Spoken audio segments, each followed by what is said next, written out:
السلام علیکم ورحمۃ اللہ وبرکاتہ۔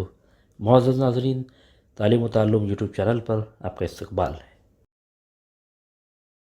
سلسلہ نمبر 205، سوال نمبر 1، وہ کون سے خوش نصیب صحابی ہیں کہ جن کی جان اس حالت میں نکلی کہ ان کے رخسار آپ صلی اللہ علیہ وسلم کے قدموں پر تھے؟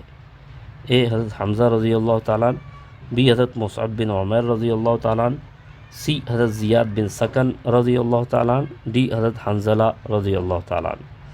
ایک ایسے خوش نصیب صحابی بھی غزوہ احد میں شہید ہوئے کہ جب ان کے انتقال کا وقت قریب آیا، آپ صاحب نے ارشاد فرمایا کہ ان کو مجھ سے قریب کر دو، اور ان کی جان اس حالت میں نکلی کہ ان کے رخسار آپ صلی اللہ علیہ وسلم کے قدموں پر تھے۔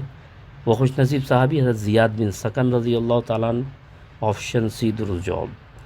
سوال نمبر 2، حضرت عمرو بن جموح رضی اللہ تعالیٰ عنہ، اے ان کے پیر میں شدید لنگ تھا، بی وہ نابینا تھے، سی ان کو سنائی نہیں دیتا تھا، ڈی ان میں سے کوئی نہیں۔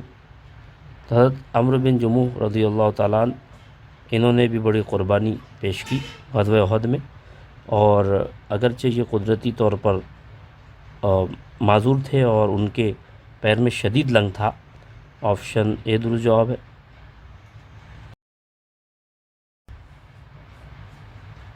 سوال نمبر 3، جب عمرو بن جموح رضی اللہ تعالیٰ نے آپ صلی اللہ علیہ وسلم کی خدمت میں حاضر ہو کر عرض کیا کہ میرے بچے مجھے جہاد میں جانے سے روک رہے ہیں، تو آپ صلی اللہ علیہ وسلم نے کیا ارشاد فرمایا؟ اے اللہ نے جہاد سے تمہیں معافی دے دی ہے، بی ان کے بیٹوں سے فرمایا کیا حرج ہے کہ تم انہیں جہاد میں جانے دو تاکہ وہ اپنا ارمان نکال لیں، سی مذکورہ والا دونوں درست ہیں، ڈی ان میں سے کوئی نہیں۔ تو ان کے 4 بیٹے تھے اور چاروں جہاد میں شریک ہو رہے تھے۔ انہوں نے بھی جب جہاد کی خواہش ظاہر کی تو ان کے بیٹوں نے ان کو منع کیا، تو انہوں نے آپ صلی اللہ علیہ وسلم سے درخواست کی تو آپ نے انہیں اجازت دی۔ تو مذکورہ والا دونوں درست ہیں، آپشن سی درست جواب ہے۔ بہت بہت شکریہ۔